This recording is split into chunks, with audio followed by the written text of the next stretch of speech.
Hello there, ladies and gents, and everyone in between. It is I, your boy Doc, back again with another game review. Only, as you can see, we're doing this differently because I'm using my 3D avatar for my VTubings. Ha ha ha ha ha ha ha.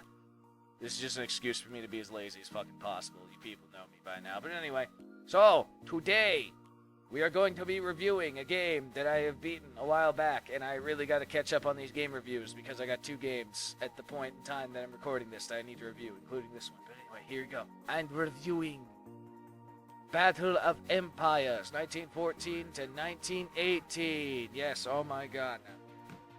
So, this game, if you're familiar with the Men of War series, is pretty much the same thing, only World War I and a bit more, you can say, unforgiving. You have multiple campaigns. You pretty much play as every single major power that's involved in World War I, and that's pretty cool for a historical point, too. I mean, granted, some of them are DLCs, but it'd be like that. No, you don't get to play as America, specifically, because America was not a major power involved in World War I until the very end. So you only get to play some of their volunteer units. They're there, but they don't count. So, you get to play as the Russians, the Germans, the British, the French, the Austro-Hungarians, and the Ottoman Empire. The only one we're really missing playing-wise would be Italy, but they are involved. They are definitely involved. We also got a campaign called Blazing Guns, which is basically just you're floating between British and French, and you're fighting with tanks. It's mostly tank-based operations. Pretty fun. Can be somewhat bullshit though sometimes. But anyway, so each campaign's a bit different, how it's run and all that other shit. But like I said, if you're familiar with the Men of War games, the game system is pretty exactly the same. Exactly the fucking same. Same system, same everything. So. It's just, like I said, it's just another Men of War, only it's World War I. It's pretty fun for that aspect. But anyway, so, like I said, each campaign's a bit different. Russians, for example, they're mainly just slugfest with Germany the entire time. You're defending or attacking or whatever. You don't really get much in the way of armored anything when you're playing as Russia. You get cars occasionally, but that's about it. That's all you get. Russians are just like, well, who needs industrialization? We're the kingdom of Russia. We just throw our bodies at the people. We got this. Yeah, good luck on it. Another key little thing that happened when I was playing this game is like little details I've noticed. For example, they have Cossacks in the Russian factions. Now, if you know anything about the Cossacks, these are fucking crazy-ass motherfuckers. Throughout history, they've been a pain in the ass to pretty much everyone around where they live because they're just crazy. And warriors from the saddle, motherfucker. So yeah, seeing this thing, seeing them in there, is actually really, really cool for my, like, history nerdness. My inner nerd of history. Yes, that's what I meant. So anyway, yeah. It's pretty cool noticing those little aspects. Then you move on to Britain. British campaign, you're pretty much just slugfesting with Germany. Only, out of all the campaigns ever, Britain is the only one that you can actively call in fucking tanks. And by actively calling tanks, I mean spawn as reinforcements and shit like that, like in like 3 different fucking missions that I vaguely recall right now. But yeah, all the other missions, all the other things you can get, maybe you can get tanks. If they're not the little shitty ones that they just give you, you maybe or maybe not. Fucking steal one. But nah, British campaign is the only one you can actually call in fucking tanks, aside from Blazing Guns, but we'll get to that one. So that kind of like a meh. But yeah, it's pretty cool. I like it. It's pretty fun campaign. French campaign. You pretty much slugfest with Germany all the time.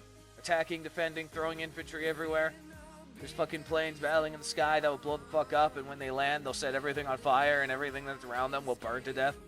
Yeah, go figure out how that works. But anyway, it's pretty fun time, especially because you get to the Battle of Verdun. You get to be part of that shit. Well, technically 2 missions are Battle of Verdun. And yeah, Fields of Verdun by Sabat intensifies. I was playing that shit when I was doing that mission. It was a fun fucking time. Fun fucking time. Then you get Germany, which if you're a history nerd like me, Germany's going to be probably your best campaign. Bonus fucking campaign, because they go literally everywhere. Fight the Russians, you fight the British, you fight the French, you go play military advisor for some of your lesser known freaking allies on the Axis side that everyone basically forgets about. You go to the Ottoman Empire to provide naval support for their asses against both the British and the Arabic Revolution, or Rebellion, whatever the fuck you want to call. There's a little tribute to Lawrence of Arabia in there. It's pretty fucking dope. German was literally the funnest campaign out of all the ones I've had, just because of history nerd lore bullshit. And then you got the Ottoman Empire campaign. Technically, this is the last campaign in the order of shit, but I'm listing it now because it's pretty fucking easy, actually. I was underwhelmed. I over-prepared for certain missions. You fight as the you fight against the British all the time.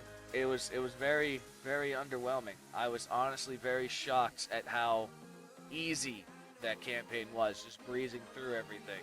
It was very, very disappointed. I kind of have expected like a mission or two against like the Russians, because they did fight the Russians too in World War I. But I digress. It was a nice little thing, nice little break campaign. Also, they're the only ones who have like a Gatling gun. Go figure how that works. Oh shit, I forgot to mention that the British, you also fight the Ottoman Empire, because Gallipoli. Whatever, it's been a while since I played the game. I don't remember everything, but moving on. And then you got the Austrian-Hungarian campaign, which is probably going to be your most frustrating campaign aside from certain missions in Blazing Guns, because the Austro-Hungarians kind of just fucking suck, and their suckiness just transfers over to their campaign.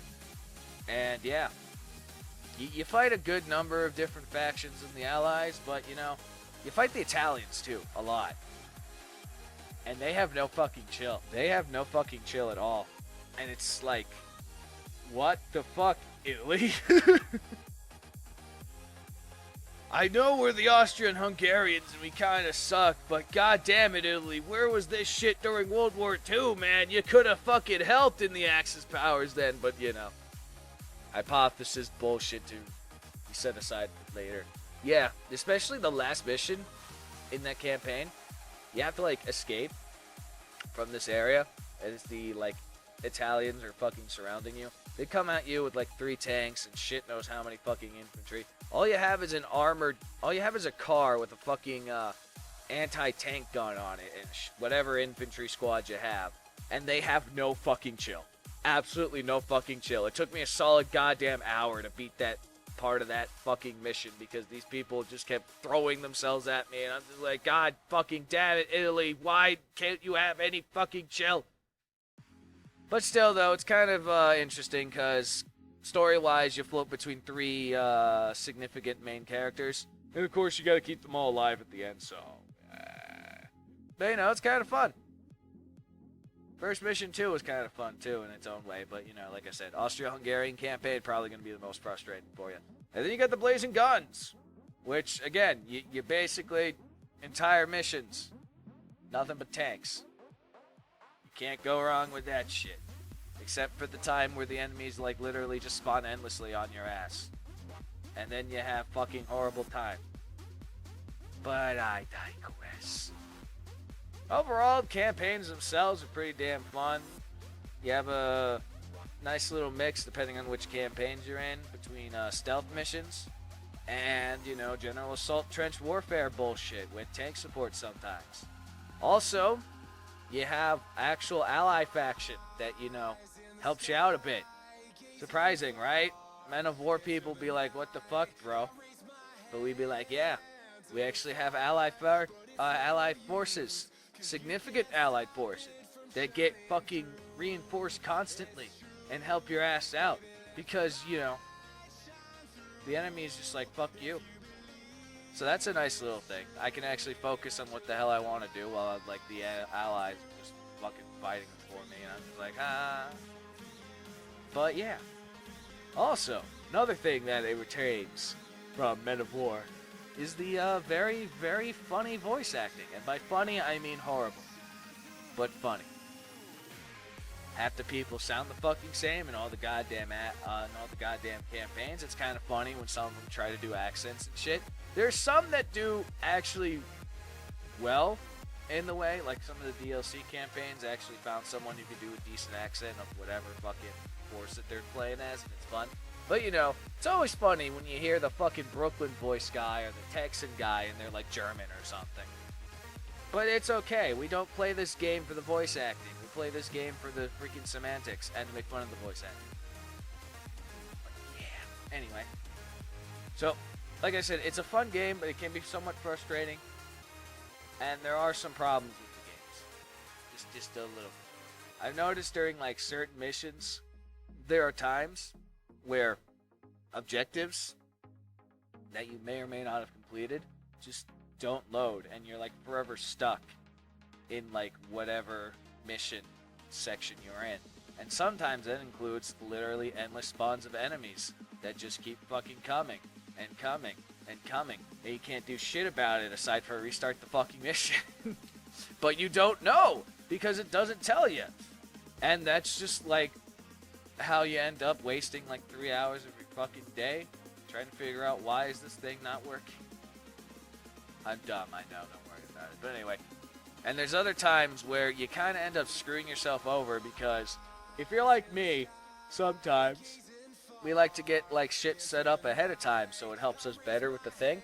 Or, you know, your allies go above and beyond what you're supposed to do and go capture another enemy position, which technically you're supposed to do later, but you decide to do it now.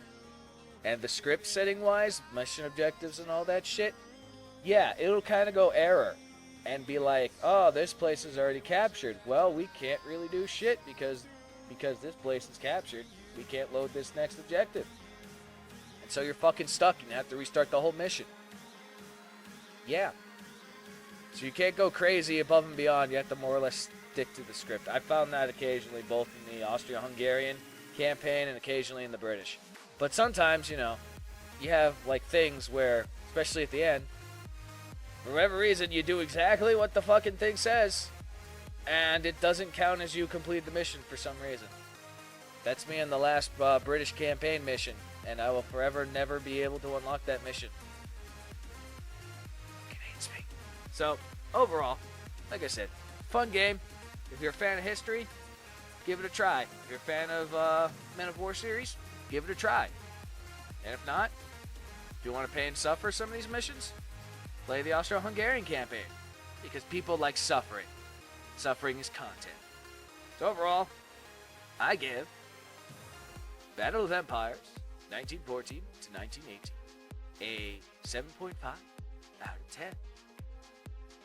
Yeah. You guys agree with me or not? Go ahead, feel free to comment below.